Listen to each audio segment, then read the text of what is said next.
Yo, yo, yo, what is going on, people? Welcome to Throwdown, episode 498. I'm your host, Tony Polanco, and tonight I'm joined by Emilio Lopez. An exclusive that people think is an exclusive, but not really exclusive. And Carlos Romero. Yo, yo, yo. Yeah. You just got the three of us tonight, the Latino crew. We don't know where anybody else is. Well, Chris said he wasn't going to be on, but we have become...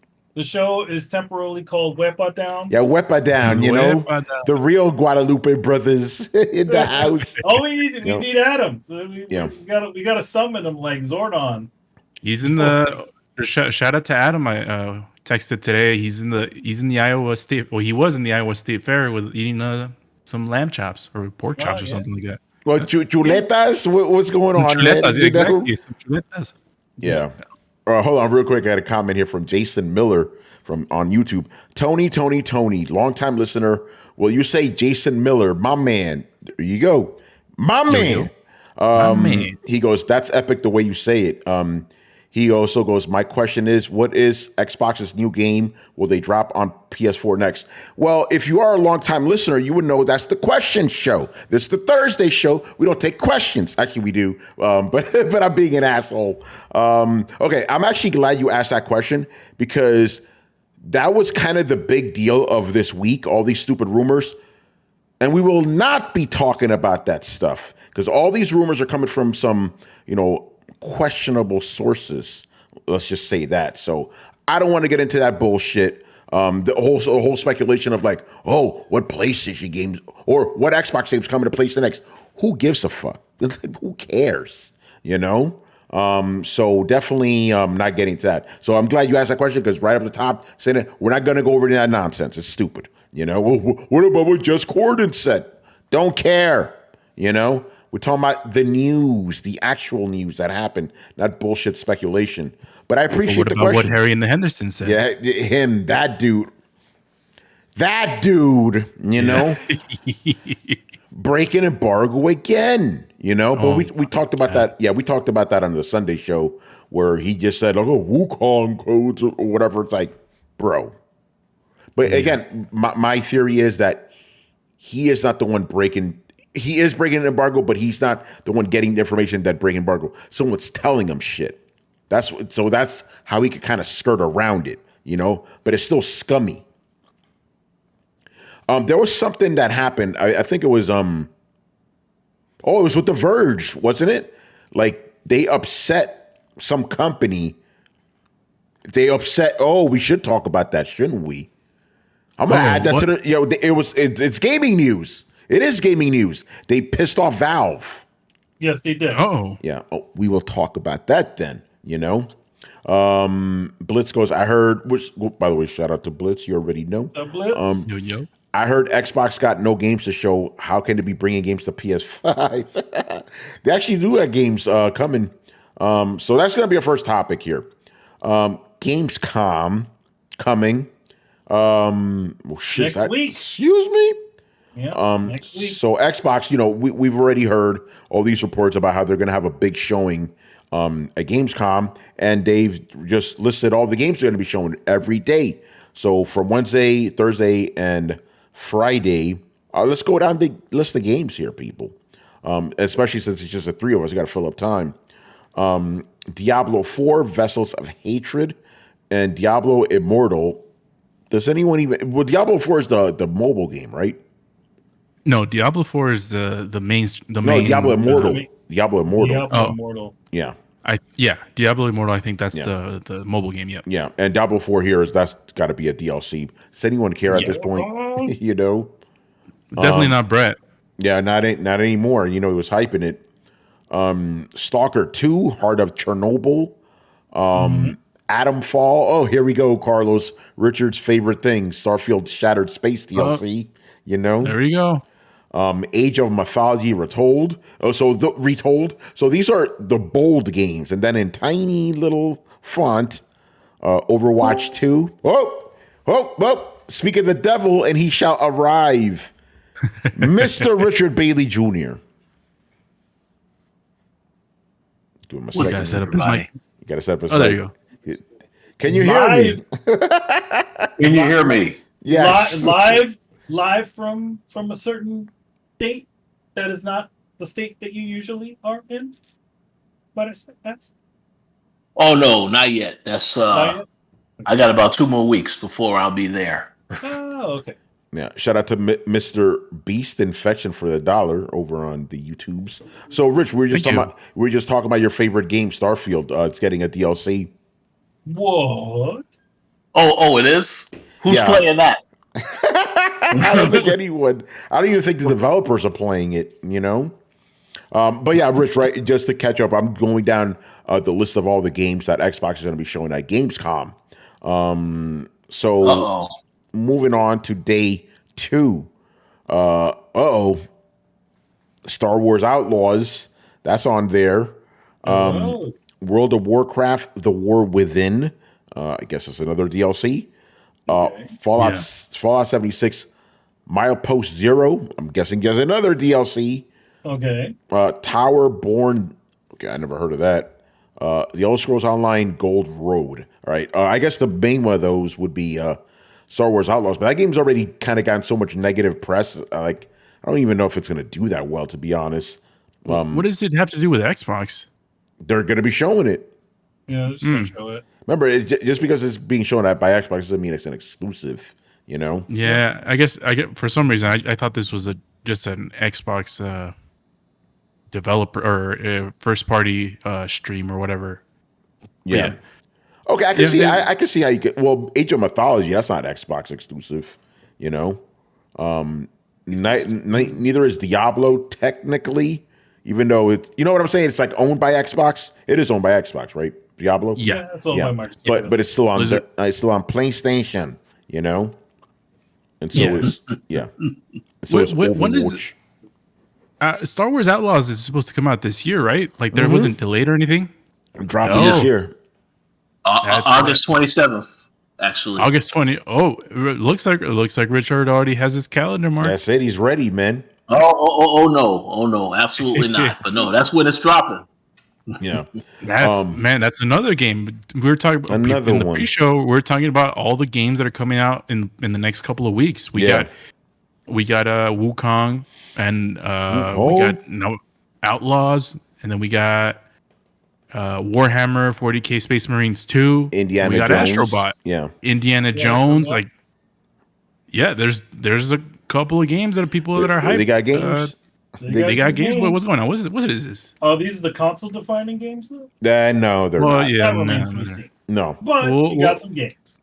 We'll see what the reviewers say about Wukong when the embargo lifts. Apparently the IGN review leaked. We don't know if it's real though, and they didn't seem to like it. You know. But IGN IGN. Oh. But they've had an agenda against that game, so you know. Exactly. Yeah, okay. Yep. As a matter of fact, the same reviewer that shitted on Game what's the name of the Game Science? Same reviewer, the same writer who shitted on Game Science wrote the review, and she shitted on the game. So take that how you will. But again, with that, we don't know if that's the actual review. It could have been fucking AI generated or whatever. So we'll GPT see. maybe. You know, so we'll see pretty soon because the embargo is going to live. Thank you, Tom Henderson, for telling us all that. You know. What up, Handy? Tell us some more things tell us some more things that you shouldn't be telling us. Actually, I believe, correct me if I'm wrong, especially you, Rich, aren't like reviewers allowed to say they at least have the game now? I'm not sure about that. I think they are allowed to say that, but they can't say anything else outside of that. So if I were to theoretically say I've been playing the game, would I get in trouble? You know, I don't think so, because I saw some people posting it, you know. But regardless, we'll wait until Friday. What was I going to say? Oh, okay. So here are the games that are in smaller font. Microsoft Flight Simulator, you know. Okay. Because people are chomping at the bit to play that. Those games actually do pretty well. Yeah, they're good. Well done games. Yeah. But, 2 Point Museum. I don't know what that is. Okay. Project Birdseye with a quote. I don't know. Kill Knight, the First Berserker. Wait, No, Kill Knight. That's one game. Kill Knight with a knight. Like armor dudes. Kill Knight. The first Berserker, Kazan. Okay. Eternal Strands. I think they're just making up games right now, bro. Yeah, we just put a bunch of vernaculars together. All right, I'm not gonna read they're just making up games right now. I mean, sure. I'll read the games I recognize. Life is Strange, Little Nightmares, and yeah. Anyway, all those are all multi-platform games. Logic Wins. What's going on, brother? What's up? Yeah. All right. And the last day, Friday, August 23rd, in big bold here, Indiana Jones and the Great Circle, Avowed, and Ara History Untold. Yeah. Gary, hold up. Gary in the building. Excuse me? Whoa. Who it is? Gary, we should have had you on Throwdown if you were going to be up this late, bro. My man, you already know Gary gets the utmost respect around here, Yeah. That's awesome. Hey, Gary, are you hyped for Overwatch 2 DLC? Oh man! Oh, I forgot to show me you're going to show off Forza Horizon 5. Forza. Yep. Yeah. And the Dragon Ball game's going to be there as well. Is that Kakarot? No, You forgot. everybody in the chat one. right now is going crazy. Like Gary in the building. Yo. And they put at the end, it's like, and more on each day, and more. And more. Yeah, so Indiana Jones, that's going to be the big one, obviously. Well, let's see, I'll rattle these off. Sea of Thieves, Warhammer, Carlos's favorite game. Metaphor, interested in that. Metaphor, Path of Exile 2, The Revenge, and some other bullshit I never heard of. Wait a second. What's up? I see 33 Immortals. Yeah, what is that here. about? Yeah, I see that. What is that game? I don't know what that is. Is that the game that we saw at the Xbox conference? Everybody's like, "Oh, what the hell is that?" It's like a turn-based, that stylized game. Maybe I don't remember. Yeah, I have to look up the name. I could have swore that's the game we were all talking about. 33 Immortals. That looks like a very cool art style. The daughters and the father are fighting these creatures. Yeah, let me double check that. Yeah, please. But continue. It's remember the co-op game. It's like 33 player co-op or something like that. Okay, yeah, no, this isn't what I was thinking about. I'm thinking about the other game. Yeah, this isn't it. Yeah, Rich, were you thinking about the time? Oh no, the turn-based game, like the Western turn-based game. That game. Yep. Yeah, that's definitely not it. I don't remember what that one was called, but it was definitely not 33 Immortals. Yeah. I noticed they didn't have that game everybody was talking about with the chicken, the Bayou. That's not on here. The Louisiana game? Yeah, with the bad frame rate.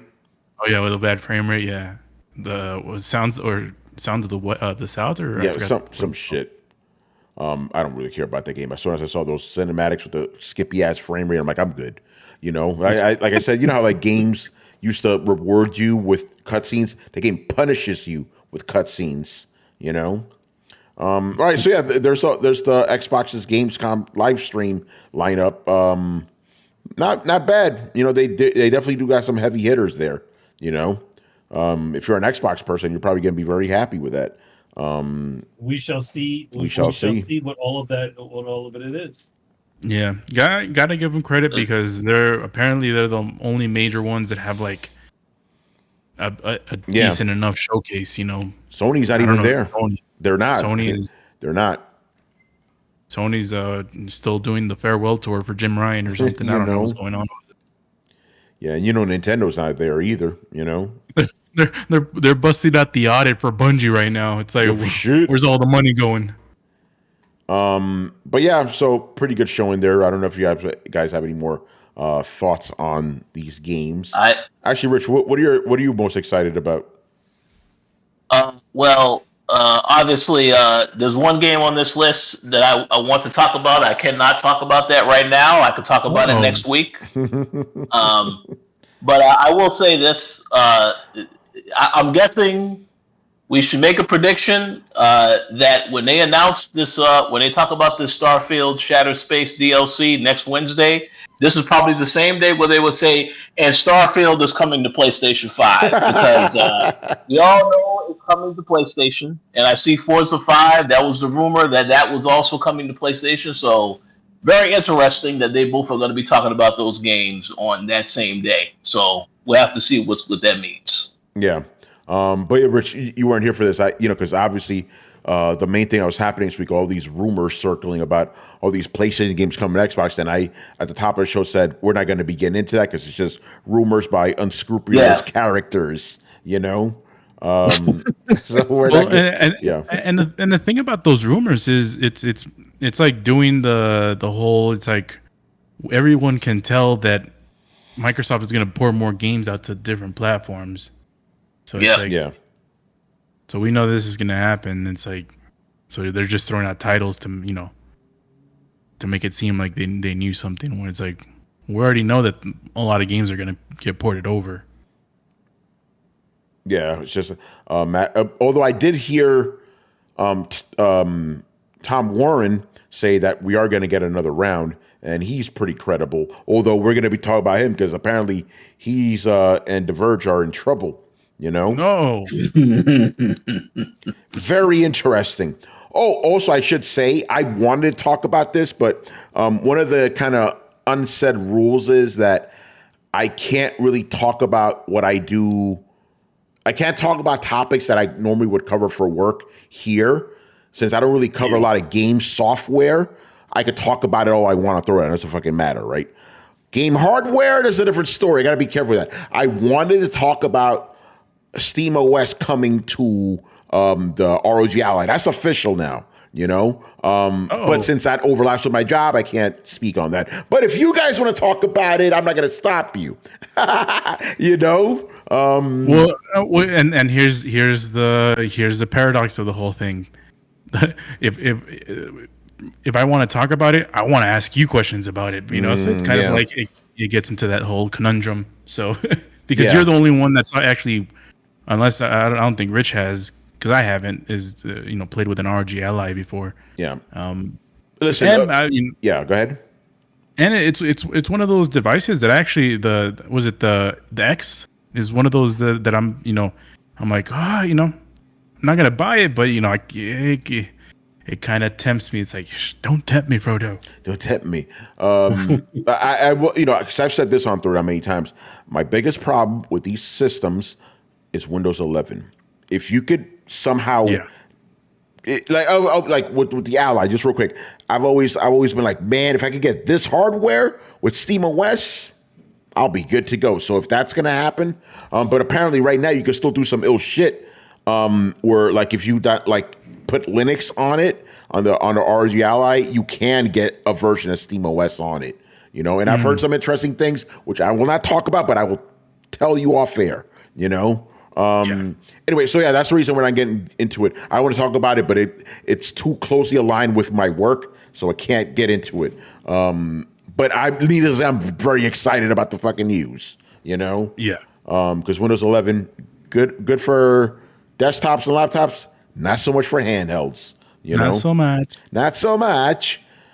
Speaking about hardware though, and I don't mind speaking about this because I don't care about Nintendo. Switch 2.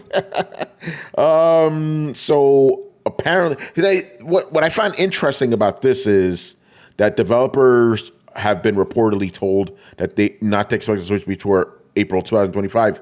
We already knew that, kind of. Remember, Nintendo said we will talk about or release our new hardware, at the end of the fiscal year.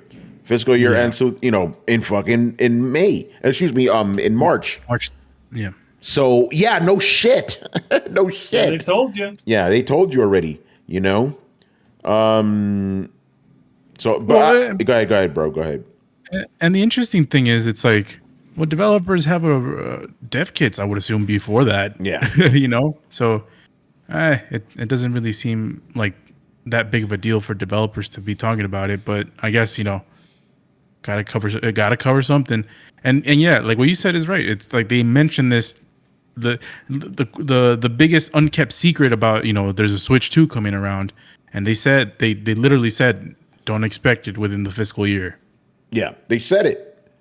So I don't understand what's going on here, but I want to read this because this is coming from one of the guys that I believe he works for or is associated with Eurogamer. He goes, no developer I've spoken to expected to be launching this financial year. In fact, they've been told not to expect it in the current financial year. A bunch of people I spoke to hope it's out in April or May time, still early next year, not late. I can see May, I can see that. If It's gonna or April, May. or April, because the last one dropped in March though. But I guess they're doing things a little different. I don't think any of us wants a late launch for Switch 2 because we all want a new Nintendo console. Everyone gets excited for it, and we don't want that crunch of GTA 6 and Switch and all that stuff piling up on top of each other. By the way, where's GTA 5 on Switch? You gotta remind them every time. Every single time. All that shit. Yeah, all that All shit, that shit. But, we're not going to get into that. But Tony was right in the end. But yeah. Okay. I mean, I know it's only 4 of us, and I already know the answer. Uh-oh. Yes. Oh, excuse me? Yeah, I'm getting it. Why? It's Nintendo. Yeah, it's not even. I mean, FOMO does in the pie chart of responsibility. FOMO does have a slice of the pie, but not as big. It's more nostalgia, and whenever a new Mario game comes out, I always want to play it. And I'm pretty sure Nintendo's going to do the Nintendo way, and it's like, oh, the new Super Mario Odyssey 2 is only playable on the Switch 2. It's not backwards compatible with the Switch 1. I wouldn't be surprised if they do that. Yeah, it would be smart. It is smart. That. Yeah. No, I'm not getting it because I got the Switch. I didn't enjoy it. It was 2 reasons. Yeah. The hardware, obviously, horrible, very dated, even when it launched. And the games, I'm just not a Nintendo guy. Those games don't really do it for me. There's exceptions. Metroid, always good stuff. But think about it. And I like Mario Odyssey. To be fair, that was a fun game. But I'm not gonna buy a system for one game. I know motherfuckers talk about the Zelda games. I didn't like Breath of the Wild. I still think Breath of the Wild was highly overrated. I didn't enjoy that at all. I'm just not a Nintendo guy, so I'm not going to bother. I gave it the old college try, though. You can't fault me for that. But that's not where I'm at. There's more exciting handhelds coming. Actually, just more exciting handhelds right now. Fuck coming. Yeah. So again, you don't need a Switch when you got the Steam Deck and possible successor. Well, not possible. It's coming. Valve already said, it's coming. We just don't know when, I'm guessing it's because they've probably made so much money and the current system keeps selling. And they dropped the OLED. They're good. They're not dropping shit, But yeah, so there you go. Switch 2. Don't expect it before April 2025. So no surprise there. All right, moving on here. So this is a follow-up of a previous story. So we talked about how Krafton Games acquired Tango Gameworks, and one of the questions was, did they get all the games or just Hi-Fi Rush? Turns out it's just Hi-Fi Rush. Very interesting. So Manny, what's going on with this? Oh yeah, so just today there was a little bit more clarity as to what games that they got, how many employees they might have had. So it looks like, at least from the reports, that they managed to put this deal together on August the 1st. So we found out less than 10 days, a little more than 10 days later on the 12th. Yeah.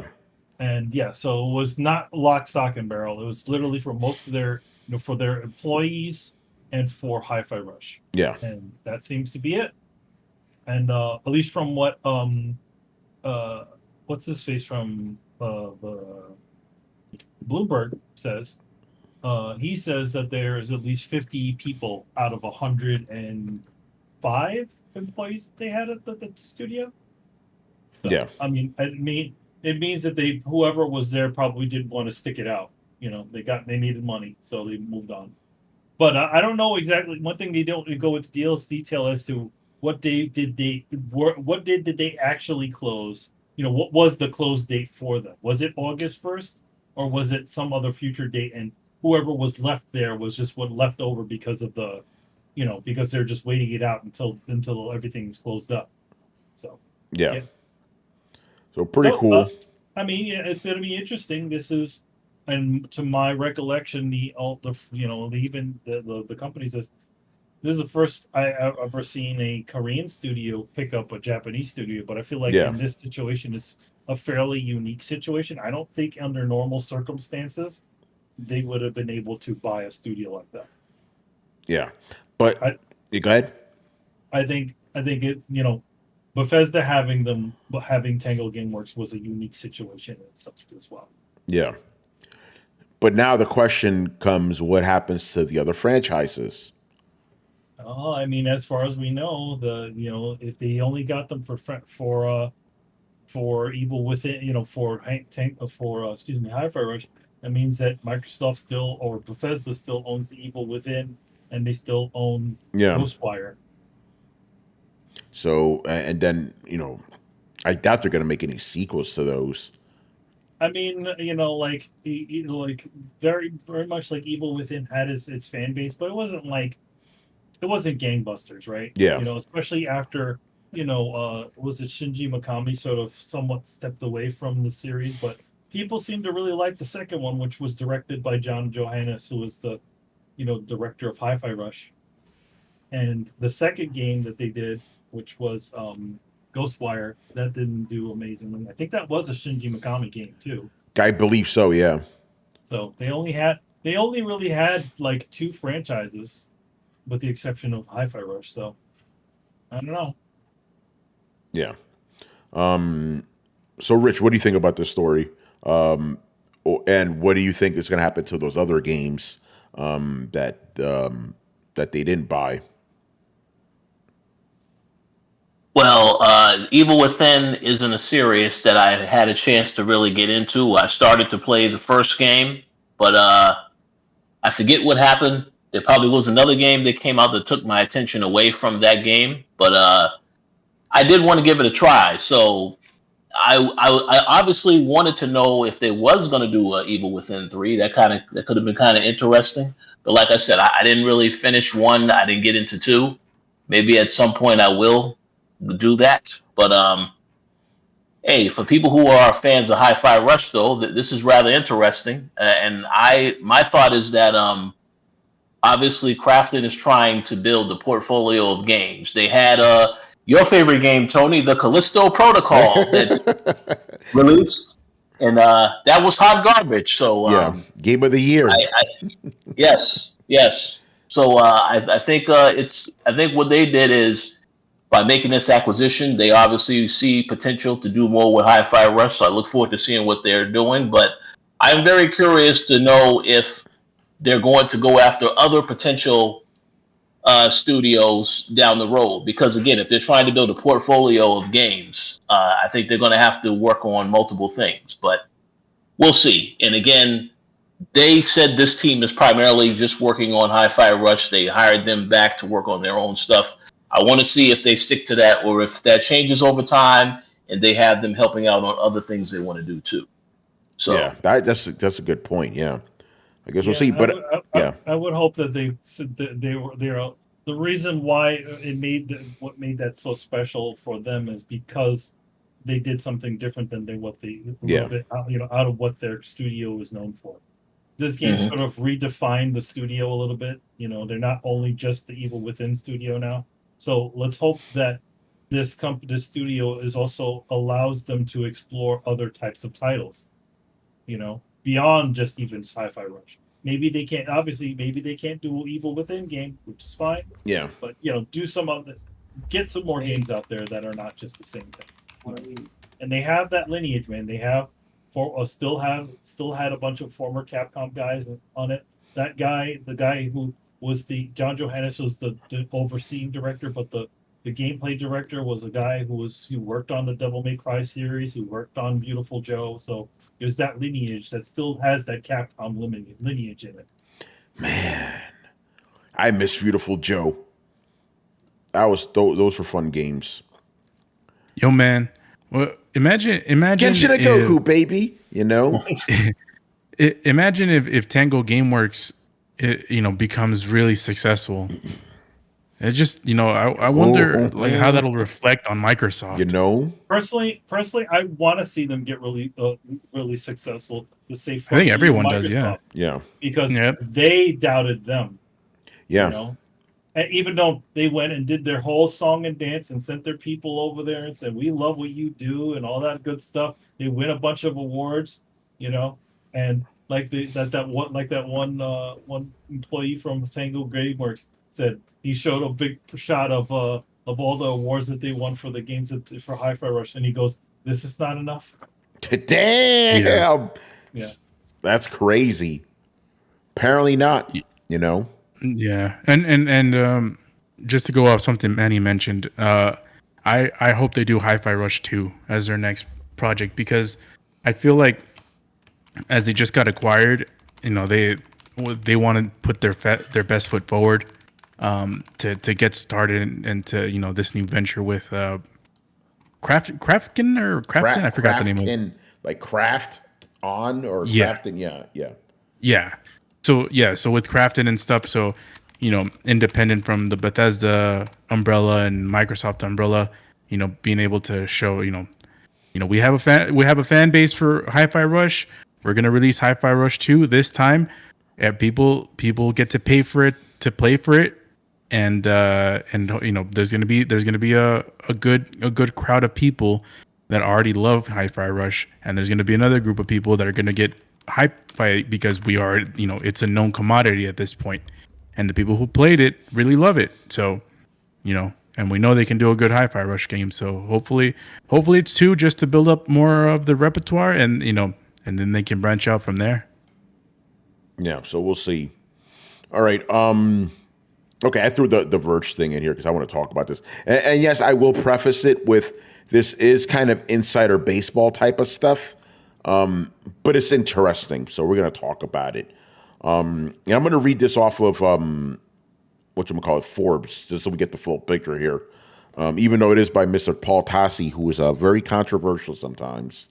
But like Jason Schreier, he could be a good reporter too, but he's not an asshole like Jason Schreier. We're going to talk about Jason Schreier in a bit too.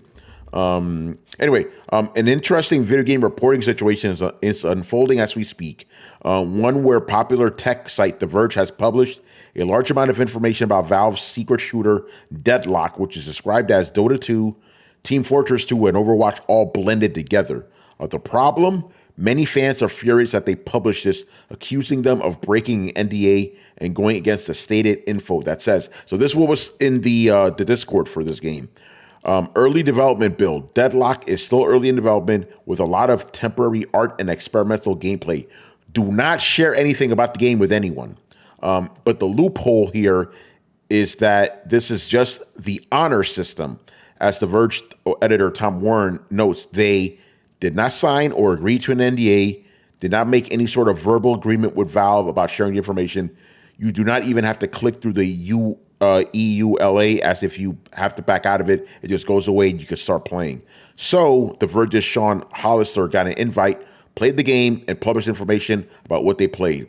This has created a firestorm online among Valve defenders and other early testers.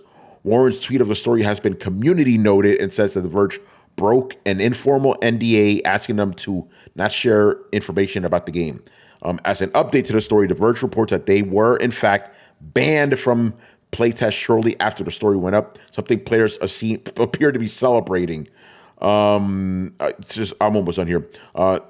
These are decisions you make when reporting, and sometimes when something comes down to people may find I'm a jerk for doing this, you are still going to publish information no one is running, particularly when you have not agreed to any sort of legally binding NDA or even an embargo. The end result of this is that this can be the kind of thing that lands you on a blacklist by a publisher or developer. We have seen information leaks lead to this sort of thing across a number of gaming websites over the years, and that many now happen here with The Verge. But considering the Valve only releases a game once a decade or so, that may not be important to them. I'm not sure okay, whatever. So that's the crust of it. Valve told people don't talk about this game, but it wasn't technically an NDA, and they went ahead and published it. So what do we think here? Rich, I want to start with you first, being a noted video game journalist yourself. Well, first and foremost, the decision to publish this information about the game, they obviously wanted to be the first to the story, to talk about the game, to generate a lot of traffic on their website. But I will question who, there has to be somebody in charge that is basically, when you provide access to another outlet to do this stuff, there are rules that are supposed to be followed. And obviously that note that you read in there where it said, don't say anything about the game, that's pretty clear. If that was in there and they just said, we bypass that and just continue to play, cover it, and then release the coverage. So I think everybody should be held to the same standards. If there's certain stuff you can't talk about, you shouldn't talk about it. So I understand why people are angry, but clearly they did that so that they could be the first to talk about it. So while there are people that dislike it, I guess as far as them getting traffic, it was beneficial for them. But I would like to see how Valve treats them moving forward. Because again, we've said this before, a lot of people break in embargoes and then the companies are still working with them afterwards. So I would like to see if Valve is angry about this, with how they're going to respond by how they work with them, if they work with them in the future. Yeah. I don't think they'll be getting to Steam Deck 2, Carlos, what's your take on this, man? Yeah, this is I'm not a gaming journalist. I'm not a journalist in general, but what I do understand is when you have a journalist to a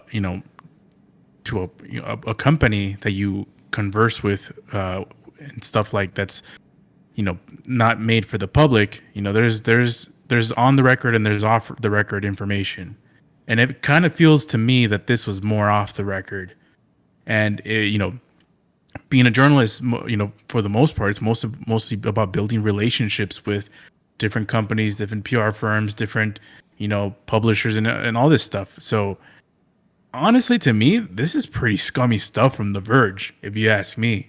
It kind of goes against the what ethical journalism seems to me, because from all indications, it seems like they did not want them to leak any of this, and The Verge knew this. So it's just more, I gotta get my clicks today. So let's leak this out and put this in the world. So yeah, I'm not a fan of what The Verge did, especially for a Valve game. It's like, this game may or may not come out. Yeah. Was it worth it? Whatever the traffic was for the day, probably. Yeah. Yeah, Manny, what's your take on this? As obviously someone who was not only a video game journalist of sorts, but also work in the game industry. Yeah, I mean, to be honest, that's like, you'll find a lot of situations like that where you won't necessarily get a full thing that says, okay, don't share this information, like a full on contract. But I mean, it's usually understood that once you receive any of this information, you're not supposed to start doing any of this stuff, especially if it's been provided by the studio itself. Like if you're just, that's, we talked about Tomboy, right? Where he's like, he supposedly got told about this by somebody from somebody else. He theoretically is not, responsible, but even so, you still are responsible, especially if you want to get those exclusives. Not everybody gets those sorts of things, and especially with guys like yourself and Rich, it's like, it's hard enough to get those sorts of things. We're all believe it or not, every single one of the sites and everybody, who's, the YouTubers are all in competition for people's eyes. Yeah. And when you're the one person that doesn't have the things that everybody's talking about or your take on it, it seems odd. And I think that, again, I think if they should have, obviously they wanted to get eyes on their site, but now what happens? They won't be getting things from Valve because they put them on a blacklist. And we've known plenty of other sites that have done the same thing. Kotaku, I think even Polygon have even, dabbled in sharing information that they shouldn't have. And to be honest, they should be punished for it. Yeah. Now they got to do like everybody else does. They got to go to the store and go buy it themselves and do a review of it. Yeah. Sorry, guys. But to be honest, I don't feel sorry when this sort of stuff happens. They decided to do that stuff, and that's the edge. That's the thing that you have to. If you're going to be about that life, if you're going to be about giving exclusives and getting scoops and trying to get scoops and all that other good that stuff that gets people to come to your site, just know that some people won't want to play with you anymore. And that's just the way it is. And belly aching and writing silly articles about how they're not sending you shit, cry me a fucking river.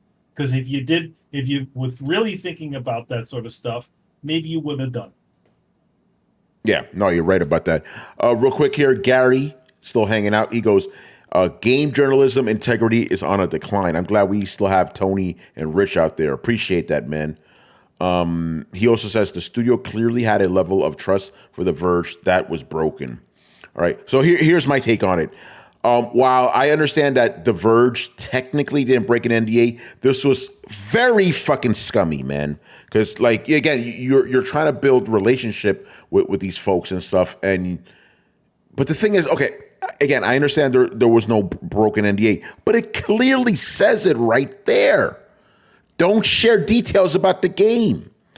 Yeah. Again, that wasn't binding. I understand that. I fully understand, but it says it right there. So yeah, a very, very scummy move to do that. Just to get the traffic and all that. And again, if you're gonna deal with these people for decades, apparently, or a decade or more, or whatever. You can't be biting the hand that feeds you. This is why I'm keeping it real right now. This is why certain people in this industry haven't gotten anywhere, because they're just trying to look out for themselves. They don't care about reciprocity and stuff. You scratch my back, I'll scratch yours. They don't care about any of that stuff. They don't get anywhere. But and again, I gotta say it. I'm going fuck. This is why guys like me and Rich are still around, bro, because we don't do shit like that. Perfect example. I remember. I didn't get a review code for Metal Gear Solid 5, right? But there was this indie game store that had the shit on sale. They were just selling it days before the embargo lifted. I easily could have written about the game. I was under any NDA whatsoever. I didn't do it because it's fucked up. It would be fucked up. And mind you, and I'm also full transparency, this was also during a time when Konami was not very happy with me, and I still honored this shit. Mm-hmm. You don't do stuff like that, man. You don't backstab people like that. It's not gonna get you anywhere. Even if you're big, and we've seen a lot of sites get away with this type of stuff because they're big, but that shit doesn't pay off in the end. I'm gonna say this right now. Tom Henderson, what he does in the long run is not gonna work out for him. Because you're not going to be up on that high horse forever. And when you do come down, people are going to remember the shit you did to them. And they're not going to appreciate that, So, yeah, go ahead. With the way a lot of these places are closing down video game sites, the margin gets a little bit smaller and smaller, and then you'll have less places to go. And then why would a company, despite how good of a writer, want to take you, especially if you're totally blacklisted behind the scenes? Yeah, exactly. You can't report on anything. You can't, eventually. Yeah. And I'm really glad you brought that point, because, yeah, again, don't think that because you're currently at the top of the heap or whatever that you're always going to be there. Think about it like this, right? What happened to Game Informer, right? They were top of the food chain. All those great writers, guys like Brian Shea, we follow each other on Twitter. I know him. great, spectacular guy. He's looking for a job right now. But when he does land a job, people are going to go, hey, he's a nice guy. Let's hire him. He's going to be able to get us connections real quick. Dudes like Tom Henderson, when they fall down, people are going to be like, I don't know about that. I don't know if I want to deal with you, bro, especially if he wants to go independent. If he goes independent, it's going to be real rough, you know? Yeah. People remember. Here's the thing. The video game industry is, yes, it is huge, but it's also very small. People know. Stories get around, you know? Yeah. Stories get around, people talk, and all that sort of stuff. You see, all those press people, they tend to move around a lot too. Yeah. Sometimes you may meet somebody who may have worked at PlayStation one time and then works at Konami another. Yeah. That's just the way the industry works, and those people remember you. So yeah, I'm glad you brought that up. I'm glad you brought it because that's literally what happened to me. Again, remember, I'm not going to go into details, but Konami was not happy with something that my site that I was writing for did. But a press person that I was very friendly with at another PR company went to Konami. Now I'm cool with Konami again, right? Because she remembered, me being a good guy, And I could tell you stories, man. There's dudes I know that have been around way longer than me who aren't employed anymore and is still struggling looking for a job because people remember the bullshit, People remember, bro. So yeah, this story upset me, man. Again, yes, they didn't technically do anything wrong, but morally they did something very fucking wrong. I mean, to be honest, I feel like in general. And when I bring up morality, shit is real because I don't even talk about that very often. They fucked up. It's very, very scumbag move. Yeah. I mean, they do we need to get obviously yes to cover their backs? It's the proper thing to have people sign non-disclosure agreements. But do we need to do that? Do we need to sit there and say to every second have some sort of law, a binding contract to sit there, especially if you're working behind the scenes? No, don't fucking piss on the food, piss on the food they're giving you. Yeah. That's it, man. All right, moving on here. So this is interesting. Jason Schreier, who, prickly guy to say the least. I actually plain just don't like the guy, being honest. Actually, I do remember calling him a scumbag at one point. I don't care. He blocked me. I don't give a fuck. But he's a good reporter. I give him that. Very good reporter. And he reported something very interesting. Apparently, remember how The Last of Us 2 was supposed to have the online mode, and it got canceled? Apparently that didn't go over very well with Sony. So this is what he said. The Last of Us 2 Factions 2, it was in development for 4 years with a team in the hundreds. And it was an expensive project, and the cancellation, here's the quote, made some heads roll at Sony as a result. Some people got fired over this shit, apparently. I'm taking heads roll as somebody got fired or somebody's got fired. That to me, that just sounds like you didn't plan this shit right. You have a team of hundreds of people working on a multiplayer game for 4 years, and the shit just doesn't come out. I mean, the elephant in the room situation, man. Like, we know what it was. Everybody knows. Nobody cares. Nobody gives a shit. And number two, it's like, why are we going down the line of this mediocre online mode? Yeah. I'm sorry. I know there's people that liked it, but it wasn't enough to spend all that time. That's time they could have been spending to develop some new title instead of this situation, or even another Last of Us game. Yeah. Yeah, I know you're right about that. So all that money down the drain, and apparently some people were fired. Like would it be like people at a Naughty Dog? Yeah, Naughty Dog. Yeah. Or like somebody at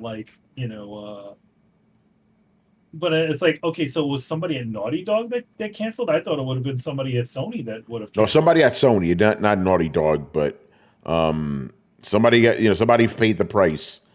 Some heads rolled at Sony, yeah.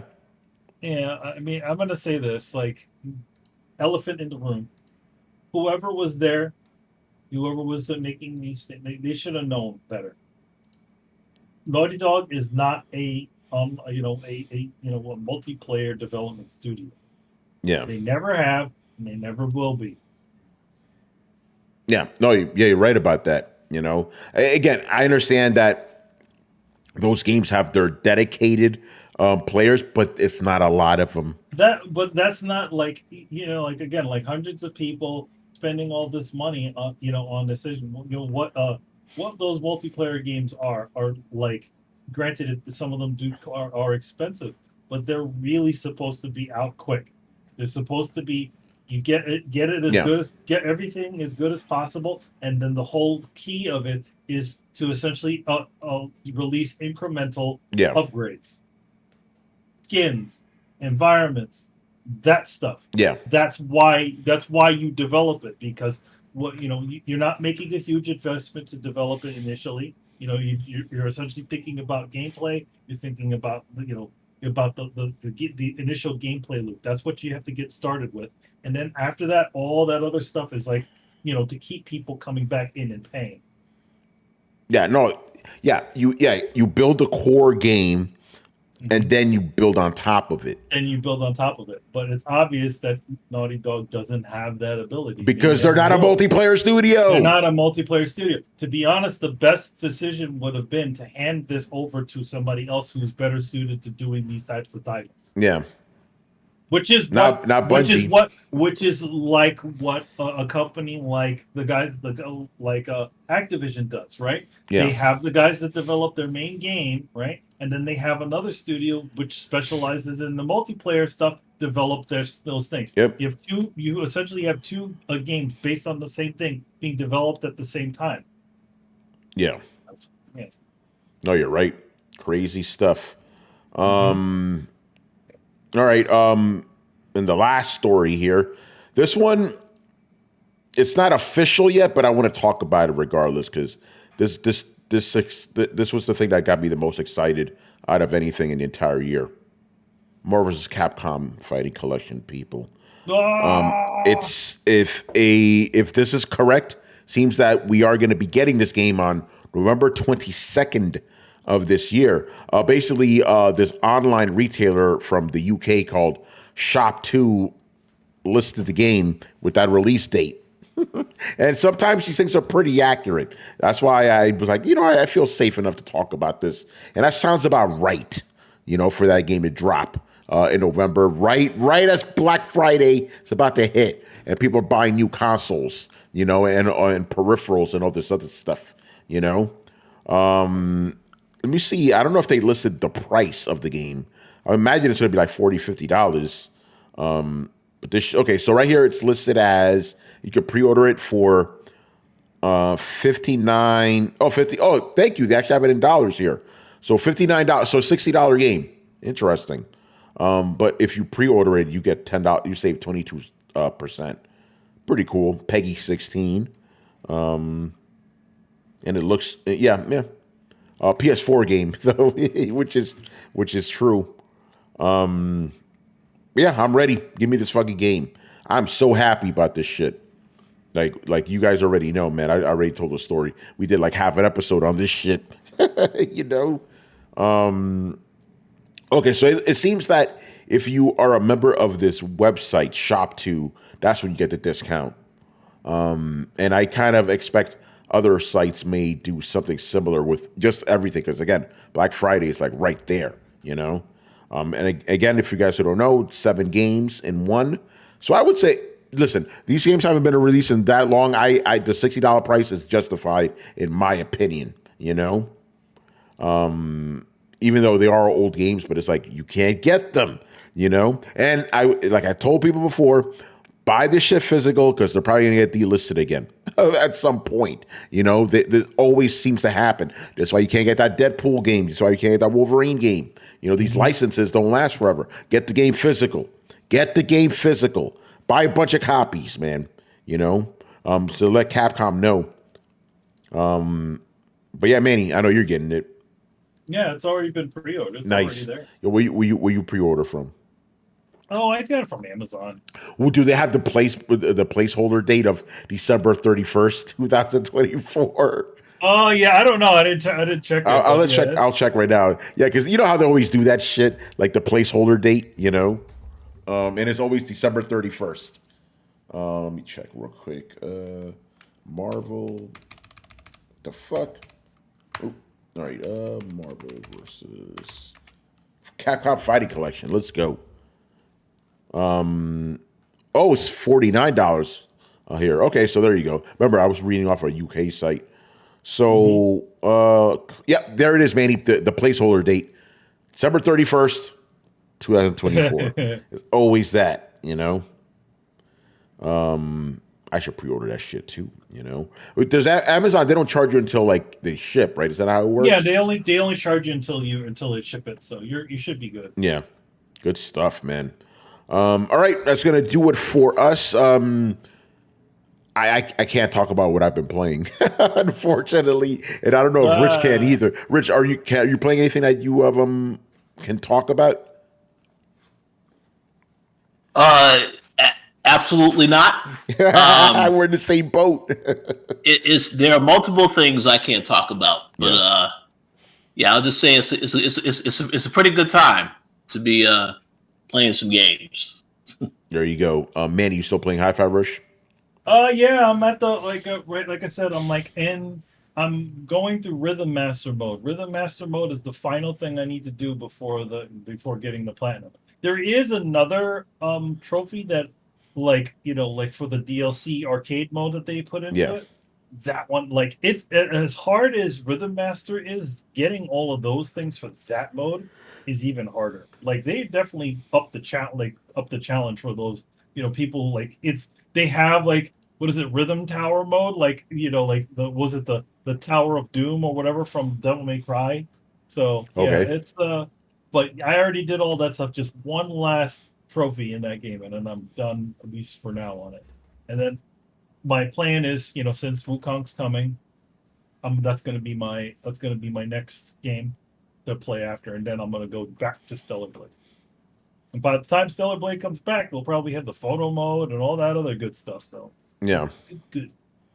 And again, we got the Sunday show, the question show, and if Mr. Tom Henderson is true about the embargo, ask us some questions about Wukong. I'll leave it at that. Yeah, Carlos, you still playing Elden Ring? Yeah, still playing Elden Ring. It's dying down because I'm getting ready for Wukong and Warhammer. So yeah, I mean, still playing it. I like helping people out. Be bosses and stuff. So that's always fun. And trying out a new build as well. So yeah, still playing a little bit, but not as much as I was the previous weeks. Yeah. All right. Cool, man. All right, it's gonna do it for us. Oh, Rich, what else is going on with the coalition, man? The coalition. Yeah, so there's a lot going on behind the scenes. Obviously, we're heading into the fall, so it's a very busy time for video games and TV shows. As I mentioned before, shout out to my very good friend, Mr. Gary Swaby. We will be bringing back the PowerCast show with Dana Abercrombie in September, actually in about 2 weeks. The same week, the week after PAX, let's say 3 weeks, the week after PAX West. So if you are a Power fan, I'm not talking about the Power show, the PlayStation. I have to always purposely say that, okay? If you are a fan of Power on Stars, you definitely want to check that out. Also, I Am Negan will be returning in September, I believe, for the Daryl Dixon show. Daryl Dixon. Myself, Carlos, and Adam, we looking forward to the return of that. So stay tuned. But outside of that, there's a lot of things dropping in August, towards the end of this month and next month. There's a lot that I wish I could talk about. I cannot say anything. I'll just say stay tuned. You're going to see stuff posted on the website. You're going to see a lot of content coming very soon. So, yeah, just stay tuned. There you go, man. Yeah, Gamescom, people. You already know the coalition's going to be all over that. So Yeah. good stuff. Shout out to Gary, who still hung out with us the whole show. We should have had you on the show, man. It's been too long since we've done a podcast together. You know. Now remember Tuesday. That needs to change. Tuesday is the Keighley show. So Wait, what's happening on Tuesday now? Tuesday's the Keighley show at Gamescom. Oh, okay. Jeff Gilly. It's Jeff Gilly. The day before Xbox then. Okay, so next week's gonna be we're gonna have some stuff to talk about on Throwdown. You know, Yeah, we are. Some games. yeah, some games, and we will also talk about some other games. You know, Oh, it's you. yeah. Again, Sunday, man. Ask us some questions. All right, make sure you follow Throwdown on Twitch and Twitter. Join the Discord where the conversations and the rumors are always popping. You can also find us on any podcast app. Throwdown Show. That's towards Throwdown Show. Throwdownshow.com to listen to past episodes. And if you have been watching us on YouTube like Gary has, and you like the video, make sure you hit like, subscribe, and hit the bell. Be notified of when our premieres go live. Links to everything down below. Once again, I was your host, Tony Polanco, and tonight I was joined by Emilio Lopez, See you next time. Carlos Romero. Peace out. Hey, take care, everyone. Deuces. Later, people. And Richard Bailey Jr. Have a good weekend, everybody. All right, guys, get ready, man. Games are coming. Later.